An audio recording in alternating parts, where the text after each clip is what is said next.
அன்பினர்களே, இன்று வெள்ளிக்கிழமை அதிகாலை துருக்கியின் இஸ்தான்புல் அருகே மிகப்பெரிய எண்ணெய் கப்பல் ஒன்று இனம் தெரியாத நபர்களில் தாக்கப்பட்டிருக்கிறான்.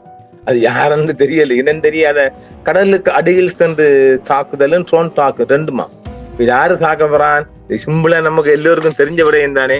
ஆனால் யாரும் இதற்கு உரிமை கோரவில்லையா. அது ஒரு செய்தியாக வெளிவந்திருக்கின்றது.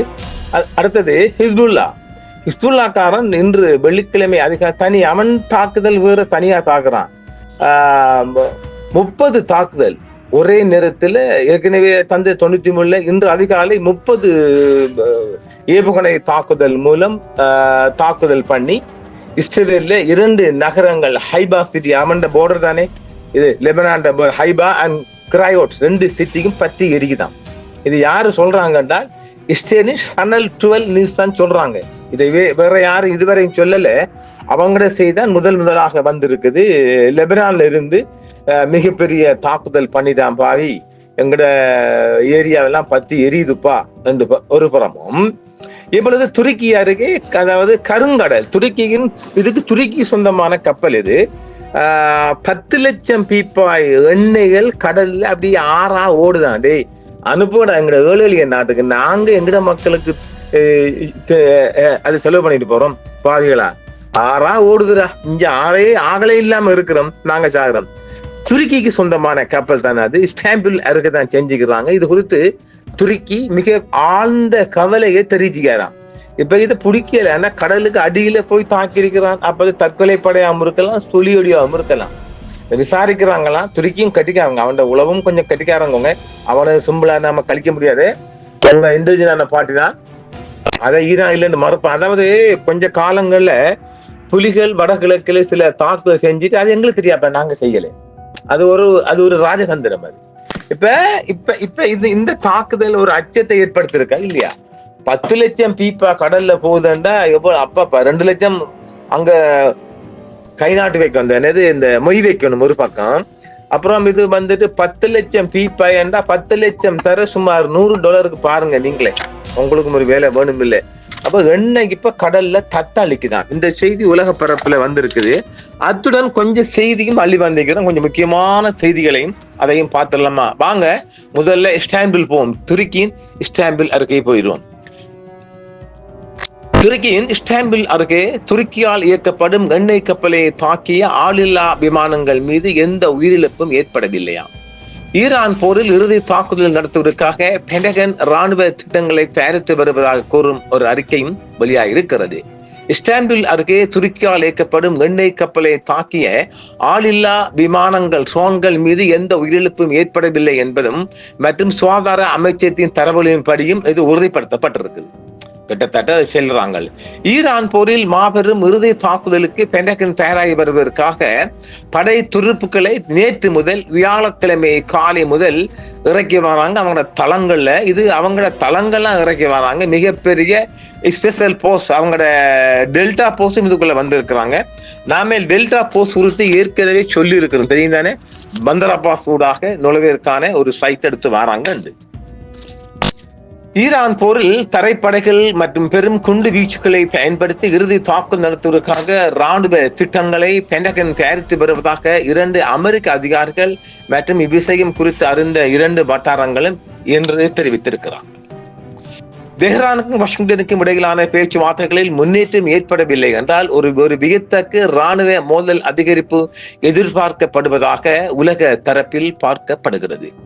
மூலோபாய முக்கியத்துவம் வாய்ந்த ஹாக், லராக், அபு மூசா மற்றும் பிற தீவுகளை, கிட்டத்தட்ட ஈரானின் 6 தீவுகள் டார்கெட் செய்யப்படுது. 6 தீவுகளை ஆக்கிரமிப்பது, அதுடன் ஹார்முஸ் ஜலசந்திக்கு அருகே கிழக்கு ஈரானிய எண்ணெய் ஏற்றி செல்லும் கப்பல்களை முற்றுகையிடுவது போன்ற வழிமுறைகளை அமெரிக்கா செய்வதற்காக திட்டமிடுவதாகவே அந்த செய்தியும் தெரிவிக்கிறது. இஸ்தான்புல் அருகே துருக்கியால் இயக்கப்படும் எண்ணெய் கப்பலை ட்ரோன் தாக்குதல் நடத்தி இருக்கிறது. எந்த விதமான உயிரிழப்புகளும் இல்லை என்று துருக்கி சொல்லுகிறது. இஸ்தான்புல் அருகே கருங்கடலில் வெளிநாட்டு கொடியுடன் துருக்கியால் இயக்கப்படும் கச்சா எண்ணெய் கப்பல் ஒன்று ட்ரோன் தாக்குதலுக்கு உள்ளானதாக துருக்கியின் போக்குவரத்து அமைச்சர் தெரிவித்திருக்கின்றார். மேலும் கப்பல் பணியாளர்கள் மத்தியில் எந்த உயிரிழப்பும் ஏற்படவில்லை என்றும் அவர் கூறியிருக்கின்றார். கப்பலின் இயந்திர அறையை வெளிப்படையான இலக்காக தாக்கப்பட்டதாக போக்குவரத்து மற்றும் உட்கட்டமைப்பு அமைச்சர் அப்துல் காதிர் ரெக்லு 24 டிவிக்கு தெரிவித்திருக்கிறார்.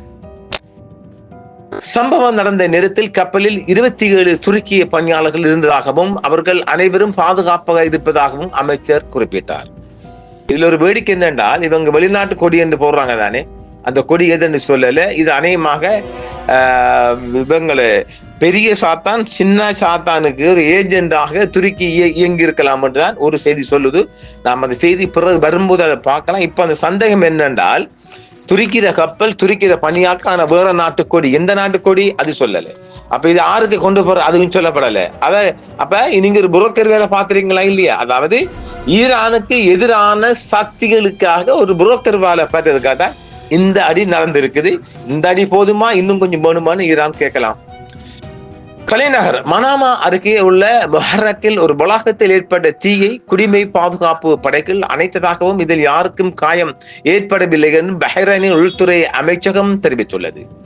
லெபனானில் இருந்து மத்திய இஸ்ரேலை நோக்கி ஏவப்பட்ட ராக்கெட்டுகள் இடைமறைக்கப்பட்டதாக இஸ்ரேலின் சேனல் 12 செய்தி இன்று காலை வெளியிட்டுள்ளது. தெற்கு லெபனானில் உள்ள கந்தாரா நகருக்கு, தெற்கு லெபனான கந்தாரா, அப்ப கந்தகார், அங்க ஆப்கான்ல கந்தகாரா, இது கந்தாரா. தெற்கு லெபனானில் உள்ள கந்தாரா நகருக்கு செல்லும் சாலையில் இலகு ரக மற்றும் நடுத்தர ரக ஆயுதங்கள் மற்றும் ராக்கெட் ஏவுகணைகளை பயன்படுத்தி இஸ்ரேலிய படைகளுடன் மோதியதாக ஹிஸ்புல்லா கூறியிருக்கிறது. ஈரானிலிருந்து ஏவப்படும் ஏவுகணைகள் மற்றும் ஆளில்லா வான்வழி வாகனங்களை இடைமறிக்கத்தக்க தனது வான் பாதுகாப்பு அமைப்புகள் முயற்சிப்பதாக ஐக்கிய அரபு அமீரகம் தெரிவித்துள்ளது. தெஹ்ரானுடன் ஒருங்கிணைந்த பின்னரே தென்கொரிய கப்பல்கள் ஹார்முஸ் ஜலச்சந்தி வழியாக செல்ல முடியும் என்றும் சியோலிஸ் உள்ள ஈரானிய தூதர் கூறுகிறார். இப்ப நாங்க ஈரான் பேசாம நாங்க உங்களை மாதிரி மோட்டுத்தனமா நாங்க கப்பலை கொண்டு பணி கொடுக்க மாட்டோம் என்று தென்கொரியா சொல்லி நல்லா இருக்குல்ல. தனது சட்டப்பூர்வ தற்காப்பு நடவடிக்கைகளுக்கு வாஷிங்டன் தடையாக இருப்பதாக பாதித்து போதை பொருள் பயங்கரவாத குற்றச்சாட்டுகளை தள்ளுபடி செய்யுமாறு அமெரிக்க கூட்டாட்சி நீதிபதியிடம் முன்னாள் வெனிசுவேலா அதிபர் நிக்கோலஸ் மதுரா கோரியிருப்பதாக ஒரு செய்தி தெரிவிக்கிறது. ஐக்கிய அரபு அமீரகத்தின் தலைநகரான அபுதாபியில் இடைமறிக்கப்பட்ட பாலிஸ்டிக் ஏவுகணையின் பாகங்கள் விழுந்ததில் 2 கொல்லப்பட்டதாக மேலும் அந்த தகவல் தெரிவிக்க நேற்றை விட அது இன்றை கூட போல. மத்திய கிழக்கில் மோதலில் ஈடுபட்டுள்ள அனைத்து தரப்பினரும் போரை முடிவுக்கு கொண்டு வர ஊக்குவிக்க வேண்டும் என்று சீனா அழைப்பு விடுத்துள்ளதுடன் மோதல் தொடர்ந்தால் மேலும் உயிரிழப்புகள் ஏற்படும் என்று சொல்ல சும்மா சாக்கு போக்கான நீ மோது அது ஒன்றும் இல்லை. ஈரான் ஏவுகணைகளை சாரமாரியாக ஏவியதை தொடர்ந்து மத்திய மற்றும் வடக்கு இஸ்ரேலில் ஏவுகணையில் சிதறல்கள் விழுந்ததில் 7 பேர் காயமடைந்துள்ளதாக இஸ்ரேலிய ஊடக அறிக்கைகள் இன்று வெள்ளிக்கிழமை தெரிவித்திருக்கிறது. குவைத், சவுதி அரேபியா மற்றும் பஹ்ரைனில் உள்ள அமெரிக்காவுடன் தொடர்புடைய ராணுவ மற்றும் தளவாட தளங்களை குறிவைத்து ஈரானின் இஸ்லாமிய புரட்சிகர காவல் படை புதிய அலை ஆளில்லா விமான தாக்குதல்களை நடத்தியதாக அரசு நிறுவனமான தஸ்னிம் செய்தி வெளியிட்டுள்ளது. வடக்கு மேற்கு கரையில் இஸ்ரேலிய ஆக்கிரமிப்பாளர்கள் நடத்திய தாக்குதலில் முதியவர் உட்பட பல பலஸ்தீனியர்கள் இன்று காயமடைந்ததாகவும் வேறு ஒரு செய்தி சொல்லுகின்றது. லண்டனை தாக்குவதற்கான ஈரானின் திட்டங்கள் குறித்து எந்த மதிப்பீடும் இல்லை என்று கூறி பிரிட்டன் உட்பட ஐரோப்பிய நாடுகளை குறிவைக்கும் திறன் ஈரானுக்கு உள்ளது என்ற இஸ்ரேலிய குற்றச்சாட்டுக்களை இங்கிலாந்து பாதுகாப்பு செயலாளர் மறுத்துள்ளார். பிப்ரவரி 28 அன்று ஈரானுக்கு எதிரான அமெரிக்க மற்றும் இஸ்ரேலிய தாக்குதல்கள் தொடங்கியிலிருந்து ஹோர்முஸ் ஜலச்சந்தில் அதை சுற்றியுள்ள பகுதிகளிலும் சுமார் 1900 கிட்டத்தட்ட 2000 வர்த்தக கப்பல்கள் சிக்கி உள்ளது வெயிட்டிங்ல இருக்கிறாங்களாம். அதாவது இப்ப ஈரான்காரன் லண்டனை தாக்கப்படுறான் இவன் கதை அளந்து விட்டான் தானே, இவன் மொசாற்ற நாய் தந்திரம் இதானே. அவனுக்கு இன்னும் கொஞ்சம் பேர் இழுத்துடுற. இப்ப ஈரானை இழுக்க பார்த்த அந்த ஈரானுக்குள்ள போருக்குள்ள பிரிட்டனை இழுக்க பார்த்தா பிரிட்டான் சொல்லிச்சு அப்படியெல்லாம் ஒரு தாக்கு நடந்து திட்டத்தை நாங்க எங்களுடைய உளவுப்பட கண்டறியலன்னு சொல்லிட்டு இவனுக்கு அடுத்தவங்க இழுத்துட்டு போட்டு வேடிக்கை பார்க்கணுமே, கிட்ட ராஸ்கல் தானே இவன். மத்திய கிழக்கு நிலவும் பதட்டங்கள் எரிசக்தி விலைகளை உயர்த்தி விநியோக சங்கிலிகளை சீர்குலைப்பதால் பொருளாதார ஒத்துழைப்பு மற்றும் மேம்பாட்டு அமைப்பு தனது 2026 ஆண்டுக்கான உலகளாவிய வளர்ச்சி கணிப்பை 2.9 மாற்றாமல் வைத்துள்ளது. ஆனால் அதை 2027 ஆண்டுக்கான கண்ணோட்டத்தை 3% அதிகரிக்கும் என்றும் சொல்லப்படுகின்றது.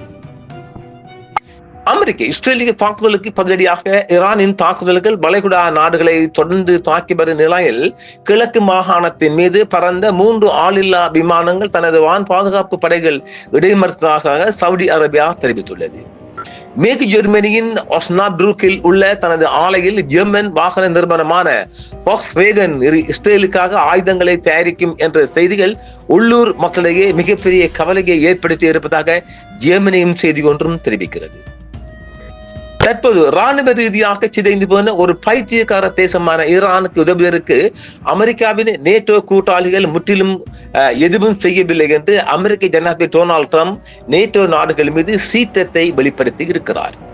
ஈரானிய பேச்சுவார்த்தையாளர்களை வித்தியாசமானவர்கள் மற்றும் விசித்திரமானவர்கள் என்று அவர் கூறிய விடயம் ஒரு நகைப்புக்குரிய விடயமாக பார்ப்பதாக ஈரான் தெரிவித்துள்ளது. மத்திய கிழக்கில் போரை முடிவுக்கு கொண்டுவதற்காக அமெரிக்காவிற்கும் ஈரானுக்கும் இடையில் செய்திகளை பரிமாறுவதில் தனது நேரடி பங்கை பாகிஸ்தான் உறுதிப்படுத்தி இருக்கின்றது. ஒன்ன நம்பினா அவ்வளவுதான். ஈரானின் இஸ்லாமிய புரட்சிகர காவல் படையின் கடற்படை தளபதி வான்வழி தாக்குதலில் கொல்லப்பட்டதாக இஸ்ரேலின் பாதுகாப்பு அமைச்சர் கூறியிருக்கின்றார். இன்னும் அதன் ஈரான் உறுதிப்படுத்தவில்லை என சீரியஸ்ல இருக்கின்றார். இன்னும் இறப்பு இல்லை என்று அர்த்தம். புரியுதுங்களா? இதே மாதிரிதான் லாரிஜானி அவர்களும் இறப்பும் அமைந்தது. 24 மணி நேரம் கடந்த இன்று இரவு சில போல இன்று மாலை இரவு அதை ஈரான் உறுதிப்படுத்தலாம். ஏன்னா சீரியஸ்ல இருந்தால் ரேட்மெண்ட் கொடுத்து தப்பெல்லாம் பிழைக்கலாம் என்ற ஒரு கண்டிஷன் இருக்கலாம் இல்லையா? அதனால் இன்னும் அதை அதாவது கொல்லப்பட்டார் என்று சொல்லவும் இல்லை, காயப்பட்டார் சொல்லவும் இல்லை, அந்த செய்தியை மறக்கவும் இல்லை என்றால் அந்த ரேட்மெண்ட் அதை நாம விளங்கிக் கொள்ளவும் இல்லை. வளைகுடா நாடுகள் மீதான ஈரானின் தாக்குதல்களும் ஹார்முஸ் ஜலசந்தியை மூடியதும் அனைத்து சிவப்பு கோடுகளையும் மீறிவிட்டன என்று வளைகுடா ஒத்துழைப்பு கவுன்சில் எச்சரித்துள்ளது. இது உலகளாவிய பொருளாதார விளைவுகள் குறித்த கவலைகளை எழுப்பியுள்ளது. இஸ்ரேலை குறிவைத்து ஈரான் நடத்திய ஏவுகணை தாக்குதல்களால் மத்திய பகுதிகள், ஜெருசலம் மற்றும் வடக்கு பகுதிகளில் வான்வழி தாக்குதல்கள் எச்சரிக்கை ஒலி எழுந்ததுடன் சேதங்களும் காயங்களும் ஏற்பட்டதாக இஸ்ரேலிய ஊடகம் இன்று உத்தியோகபூர்வமாக தெரிவித்துள்ளது. மத்திய கிழக்கில் உள்ள அணுசக்தி தளங்கள் குறிவைக்கப்பட்டால் அளவிட முடியாத கடுமையான விளைவுகள் ஏற்படும் என சீனாவின் வெளியுறவு அமைச்சர் வாங் யி எச்சரித்துள்ளார். மத்திய கிழக்கில் மீண்டும் மோதல் எதிர்த்தால் $1 பீப்பாய் $107 தாண்டும் என்று சொல்லப்படுகிறது. பிராந்திய மற்றும் தொடர்ந்து அதிகரித்து வரும் நிலையில் ஈரானிடமிருந்து 15 பாலிஸ்டிக் ஏவுகணைகளையும் 11 ஆளில்லா விமானங்களையும் தனது வான் பாதுகாப்பு படைகள் இடைமறுத்ததாக ஐக்கிய அரபு அமீரகம் தெரிவித்துள்ளது. டெல் அபீவ் அந்த அரபு நாட்டில் தனது தாக்குதலை தொடர்ந்த நிலையில் தெற்கு லெபனானில் உள்ள ஜஹ்ரானி நதிக்கு தெற்கே உள்ள பகுதிகளை விட்டு வெளியேறுமாறு குடியிருப்பாளர்களுக்கு இஸ்ரேலிய ராணுவம் தனது எச்சரிக்கையை மீண்டும் விடுத்துள்ளது. லெபனானில் அரசு நடத்தும் செய்தி நிறுவனத்தின்படி இஸ்ரேலிய படைகள் தெற்கு லெபனானில் உள்ள நகரங்களை குறிவைத்து பாஸ்பரஸ் குண்டுகளை பயன்படுத்தி பீரங்கி தாக்குதல் நடத்தி இருக்கிறது. லெபனானில் இருந்து நடத்தப்பட்ட தொடர் தாக்குதலை தொடர்ந்து வடக்கு இஸ்ரேலிய நகரமான நஹாரியாவில் ஏற்பட்ட நேரடி தாக்குதலில் 3 பேர் காயமடைந்ததாக ரேடியோஸ் ஐரோனாட்ஸ் செய்தித்தாள் இஸ்ரேலுக்குள் தெரிவிக்கிறது. இஸ்ரேலிய வான்வழி தாக்குதலில் ஈரானின் இஸ்லாமிய புரட்சிகர காவல் படையின் கடற்படை தளபதி கொல்லப்பட்ட விடயம் அமெரிக்காவின் சென்ட்ரல் கமாண்டிங் உறுதிப்படுத்தினாலும் ஈரான் அதை இன்னும் சொல்லவில்லை என்பதும் ஒரு தகவல். நாம் அநேகமாக அவர் உயிர் பிழைக்கவும் வாய்ப்பு இருக்கிறதும் ஒரு தகவல் சொல்லுகின்றது. ஈரானுடன் ஒரு உடன்பாட்டிற்கு வர அமெரிக்கா தயாராக உள்ளதா என்பது குறித்து டொனால்ட் ட்ரம்ப் கேட்டபோது அது நிச்சயமற்ற தன்மையை வெளிப்படுத்தி இருக்கிறார். அதே நேரத்தில் தெஹ்ரான் பேச்சுவார்த்தை ஆரம்பிக்க ஆர்வமாக இருப்பான்னு சொல்லலாம். பொய் சொல்லலாம் பாவி, பொய்யா சொல்றான் பாவி. வெனிசுவேலா அதிபர் நிகோலஸ் மதுரோ மீது கூடுதல் குற்றச்சாட்டுகள் சுமத்தப்படலாம் என்று அமெரிக்க அதிபர் டொனால்ட் ட்ரம்ப் மீண்டும் இன்று வெள்ளிக்கிழமை தெரிவித்திருக்கிறார். வளைகுடா நாடுகள் அல்லது ஜோர்டானை குறிவைத்த எந்த தாக்குதலையும் பாக்தாத் நிராகரித்ததுடன் அரபு நாடுகளின் பாதுகாப்பு ஈராக்கின் தேசிய பாதுகாப்பின் ஒருங்கிணைந்த பகுதி என்றும் கூறப்படுகிறது. துருக்கிய நிறுவனத்தால் இயக்கப்படும் அந்த கப்பல் கச்சா எண்ணெய் கப்பலை குறிவைத்து கருங்கடலில் நடத்தப்பட்ட தாக்குதல் குறித்து துருக்கி ஆழ்ந்த கவலைகளை தெரிவித்தது. அந்த கப்பல் பேரு அல்டுரா. அது துருக்கிய நிறுவனத்தால் இயக்கப்படும் அல்டுரா என்ற கச்சா எண்ணெய் கப்பல். அமெரிக்காவும் இஸ்ரேலும் ஈரானுக்கு எதிரான கூட்டு தாக்குதலை தொடர்ந்த நிலையில் தெஹ்ரானில் புதிய தொடர் வெடிப்புகள் நகர்ந்திருக்கின்றது. இன்று காலை தெஹ்ரான் தேசத்தில் அமெரிக்காவுக்கும் ஈரானுக்கும் இடையிலான மறைமுக தொடர்புகளில் முன்னேற்றம் ஏற்பட்டுள்ள நிலையில் ஹார்முஸ் ஜலசந்தி வழியாக அதிகரித்து வரும் அளவிலான ஆற்றல் பாய்ந்து பெறுவதாக அமெரிக்க வெளியுறவு செயலர் மார்கோ ரூபியோ என்று தெரிவித்திருக்கின்றார். ஈரான், அமெரிக்கா மற்றும் இஸ்ரேலுக்கு இடையே நடந்து வரும் போரில் தனது இயக்கம் நடுநிலை வைக்காது என்றும் எமன் ஹூதி குழுவின் தலைவர் கூறியிருக்கின்றார்.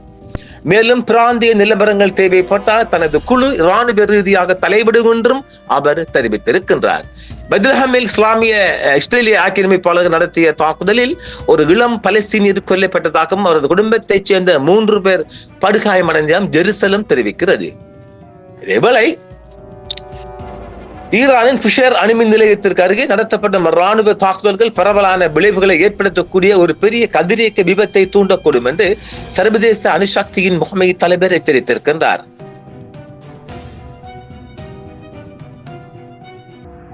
தெற்கு லெபனானில் இருந்து இஸ்ரேலின் வடக்கு நகரமான ஹைபா மற்றும் கிராயோட் பகுதியை நோக்கி சில நிமிடங்களுக்குள் 30க்கும் மேற்பட்ட ராக்கெட் தாக்குதல்கள் ஏற்பட்டதால் இஸ்ரேலிய நகரங்களான ஹைபா மற்றும் கிராயோட் பகுதி பற்றி எறிவதாகவே அந்த செய்திகள் தெரிவிக்கின்றது.